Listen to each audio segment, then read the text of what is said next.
আবার এখানে অধিকার আর সংগ্রামের মুক্ত কণ্ঠের আওয়াজ এখানকার গাছপালার মধ্যে দিয়ে প্রতিনিয়ত প্রবাহিত হচ্ছে। ছাত্র ভাই ও বোনেরা, শেখ হাসিনা মনে করেছিলেন বাধা দেব আর বাধা দিলেই সব আটকে যাবে, সব কিছু স্তব্ধ হয়ে যাবে। চৈত্রের গুমোট গরমের মতো বাংলাদেশকে বানিয়েছিলেন শেখ হাসিনা। বন্ধুরা আমার, যে আমার পুলিশ, আমার র্যাব, আমার গরম পানির ট্যাঙ্ক, আমার শটগান সব দিয়ে আমি মানুষের কণ্ঠকে স্তব্ধ করব, ছাত্রদেরকে আমি স্তব্ধ করে দেব। আমি চিলির একজন মহান কবি, তার একটা উদ্ধৃতি দিয়ে বলতে চাই। তিনি বলেছিলেন, পাবলো নেরুদা, নিশ্চয়ই আপনারা সবাই তার নাম জানেন।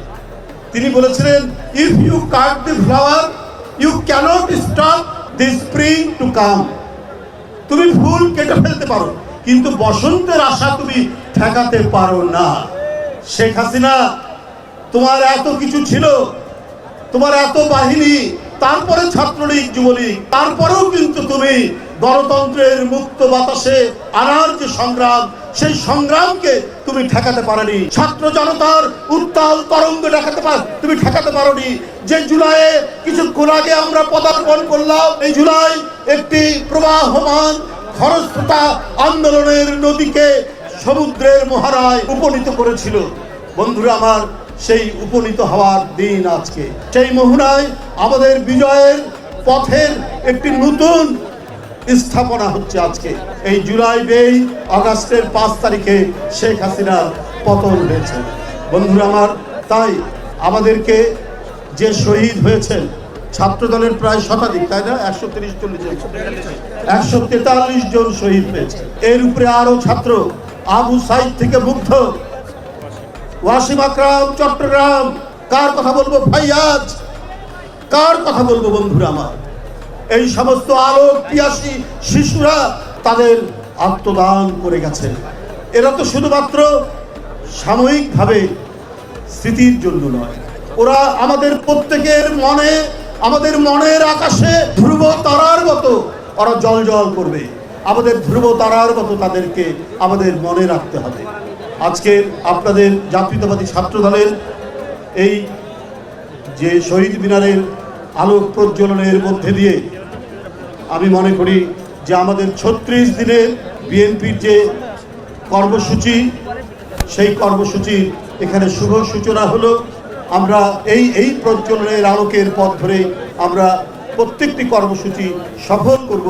কারণ আমরা যারা জাতীয়তাবাদী ছিলাম, যারা এই দর্শনে বিশ্বাস করি, তারাই 16 বছর কোনো আপোষ ছাড়া, কোনো ধরনের আত্মনিবেদন ছাড়া স্বৈরাচারের কাছে আমরা নির্দ্বিধায় আন্দোলন সংগ্রাম করে গেছি।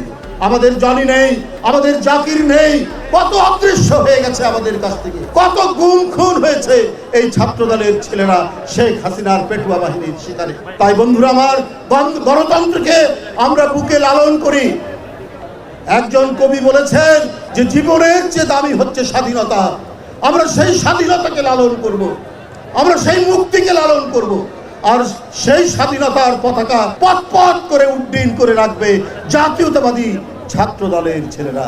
তারা 90 যে ভূমিকা পালন করেছে, তারা 80 দশকে যে ভূমিকা পালন করেছে, সেই ভূমিকার পথ ধরেই তারা 24-এও ভূমিকা পালন করেছে। বন্ধুরা আমার, 23-এও পালন করেছে। আমি যখন ভোরবেলায় চেষ্টা করতাম একটা মিছিল করার জন্য, তখন একবার শুনছি একদিকে রাকিবের নেতৃত্বে, আরেকদিকে নাসিরের নেতৃত্বে মিছিল হয়ে গেল কিছুক্ষণ আগে। আমি চেষ্টা করছি একটা মিছিল নেওয়ার জন্য, লোক পাই না।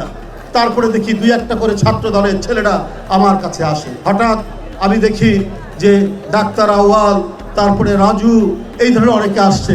শুধু তাই নয়, ঢাকা বিশ্ববিদ্যালয়ের ছাত্রীরা, এই যে শিরিন, সুমাইয়া, এদের কথা আমি ভুলতে পারবো না। তারপর জান্নাত, এদের কথা ভুলতে পারবো না। আরো যাদের নাম বলতে পারলাম না, তারা তোমরা ক্ষমা করে দিও। এই বিশ্ববিদ্যালয়ের ছেলেরা, এই ছাত্র দলের ছেলেরা সেদিন এক এক করে এসে আমরা আমাদের মিছিলকে বড় করেছি এবং আমরা যথাসাধ্য আওয়াজ তোলার চেষ্টা করেছি। আমি ধন্যবাদ জানাই তোমাদেরকে, জাতীয়তাবাদী ছাত্র দলকে। তোমাদের মধ্যে দিয়েই আমরা এক বর্ষ পূর্তি হলো এবং আজকে সেই সমস্ত শহীদদেরকে তাদের আত্মদান এবং তাদের দেখানো যে পথ যে জন্য তারা জীবন দিয়েছে সেইটা আমাদের এখন বাস্তবায়ন করতে হবে। এই সংগ্রাম আরো কঠিন, এই সংগ্রাম বাস্তবায়ন করতে হলে আরো বাধা আসবে, কিন্তু সেই বাধাকে তোমাদের ঠেলে ফেলে সত্যিকার অর্থেই আমরা একটি স্বাধীন গণতন্ত্র এবং গণতন্ত্রের মূল্যবোধ প্রতিষ্ঠা করব, এই বলেই আমি তোমাদের সকলকে শুভেচ্ছা জানিয়ে আমার বক্তব্য শেষ করছি। খোদা হাফেজ। বাংলাদেশ জিন্দাবাদ। ASBD 24 সত্য প্রকাশে প্রতিশ্রুতিবদ্ধ। চ্যানেলটি সাবস্ক্রাইব করুন।